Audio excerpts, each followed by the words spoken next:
ఆంధ్రప్రదేశ్లో జగనన్న ఇళ్ల పేరుట ప్రజలను మోసం చేస్తున్నారని సిపిఐ జాతీయ నాయకులు కె నారాయణ అన్నారు.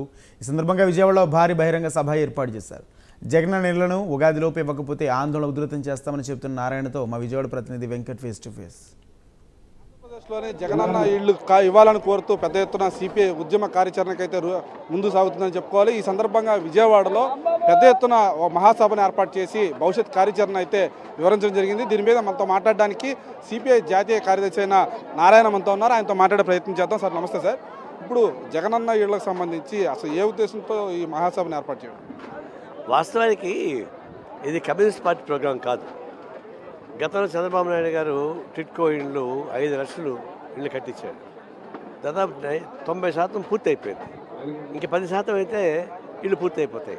లబ్ధిదారులు 1,50,000 70,000 అట్లా డిపాజిట్ కట్టి తీసుకున్నారు. ఆ డిపాజిట్ పోయింది. ఆ బిల్డింగ్ ఎంత గవర్నమెంట్ పడిపోయింది. ఈ జగన్మోహన్ రెడ్డి ప్రభుత్వం వచ్చి బహుశా ఈయన దాన్ని ఫినిష్ చేస్తాను మేము అనుకుంటే అదంతా కుదరదు, అది మాకొద్దు, మేమే కడతాం, 30 లక్షల మందికి ఇస్తామని చెప్పేసి ఆర్భాటంగా 30 లక్షలకి కుటుంబాలకు సంబంధించి 1.5 సెంట్ లెక్కన 1,90,000 రూపాయలు ఇస్తామని చెప్పేసి చెప్పాడు. రెండూ సాధ్యం కాదని చెప్పినాం.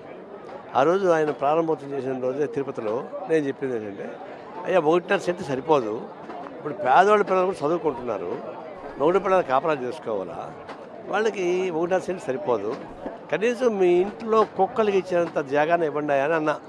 దాంతో నా పైన విరుచుకుపడ్డారంతా వైసీపీ వాళ్ళు. కానీ ఇప్పుడేమైంది, ఆ 30 లక్షలకు డిజైన్ చేసి విఠలాచార్య సినిమా చూపించారు తప్పితే అక్కడ 1,90,000 ఎవరు కడతాడు? అదనంగా 5 లక్షలు అయితే కూడా సరిపోదంటుంటే అది ఒక మొత్తం ఫెయిల్ అయిపోయింది.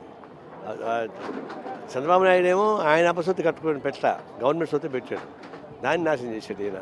ఇప్పుడు ఈయన ఇచ్చిన దాన్ని ప్రజానికి ఒప్పుకోవడం లేదు. కాబట్టి ఇది మేము ఇచ్చిన పిలుపు కాదు, మా హామీ కాదు, మీరు ఇచ్చిన హామీ, ప్రభుత్వం ఇచ్చిన హామీ, ముఖ్యమంత్రి ఇచ్చిన హామీ మీరు అమలు చేయడమే అంటున్నాం.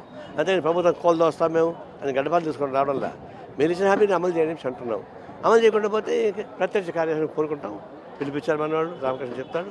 అదేవిధంగా దానిపై కూడా ప్రత్యక్ష ఆందోళన సాగించడం ద్వారా ప్రజానికాన్ని ఆ ఇంట్లో పెడతావా లేకపోతే జైల్లో పెడతావా తెలుసుకోవాల్సింది జగన్మోహన్ రెడ్డి. నారాయణ మనతో మాట్లాడిన మాటలు ప్రధానంగా జగనన్న ఇళ్లకు సంబంధించి ఇటు ఉద్యమ కార్యాచరణ అయితే రూపొందించిన నేపథ్యంలో ఎట్టి పరిస్థితుల్లో ప్రతి పేదవాడికి కూడా మరి ఇంటిని ఇచ్చే వరకు కూడా తమ ఉద్యమం ఉంటుంది. అదేవిధంగా రాష్ట్ర ముఖ్యమంత్రి జగన్మోహన్ రెడ్డి ఇచ్చిన హామీని నెరవేర్చమని మేము అడుగుతున్నాం తప్ప వేరే ఉద్దేశం కాదు.